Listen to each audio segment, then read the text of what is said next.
नमस्कार दोस्तों। एक इच्छाधारी नागिन होती है बहुत ही खतरनाक। जब चाहे वो किसी का भी रूप धारण कर सकती हैं।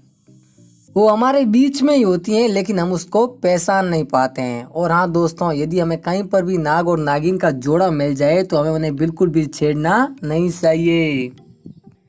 पुराणों में भी एक बात कही जाती है कि यदि कोई व्यक्ति किसी नाग को उसकी नागिन से अलग कर दे तो वह नागिन अपने नाग का बदला लेने के लिए 7 जन्मों तक उसका पीछा नहीं छोड़ती हैं। दोस्तों, इसी आधार पर मैं आज आपको अपने इस वीडियो में एक सच्ची घटना सुनाने जा रहा हूं। और ये घटना दरअसल 27 साल पहले एक बुजुर्ग के साथ घटित हुई थी। रविंद्र नाम का ये आदमी उस समय नगर निगम में सूंगी वसूलने का काम करता था।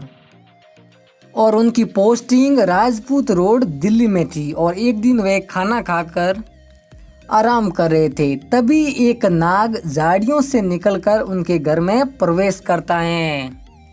पहले तो रविंदर उस नाग को देखकर बहुत अधिक डर गया था, लेकिन बाद में पास में पड़े हुए एक डंडे को लेकर जोरदार उसको नाग को मार दिया।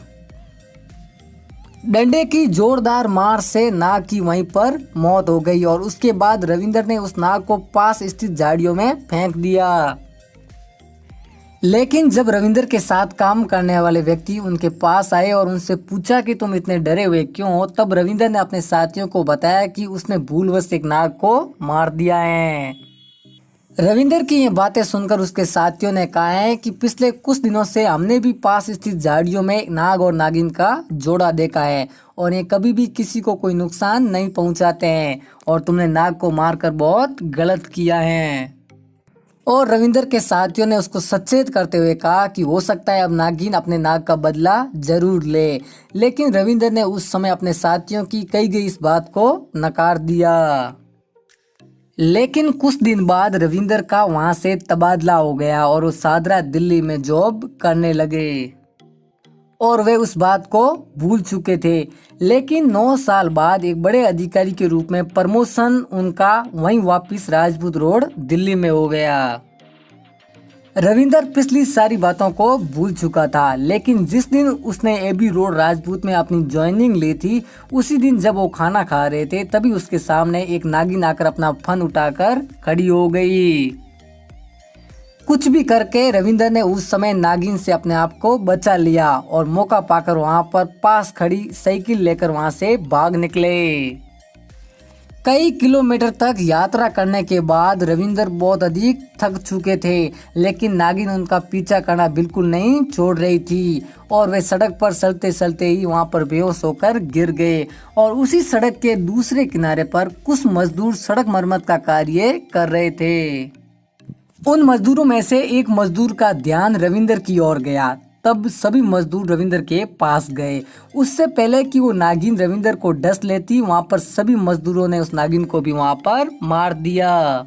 और जब रविंदर को होश आया तो उसने देखा कि उसके पास किसी ने नागिन को मार दिया है। और जो सड़क का कार्य कर रहे थे उन मजदूरों में से एक मजदूर बहुत बुजुर्ग थे और वो जान चुके थे कि हो सकता है ये नागिन अपने नाग का बदला लेने के लिए इस इंसान के पास आई हो।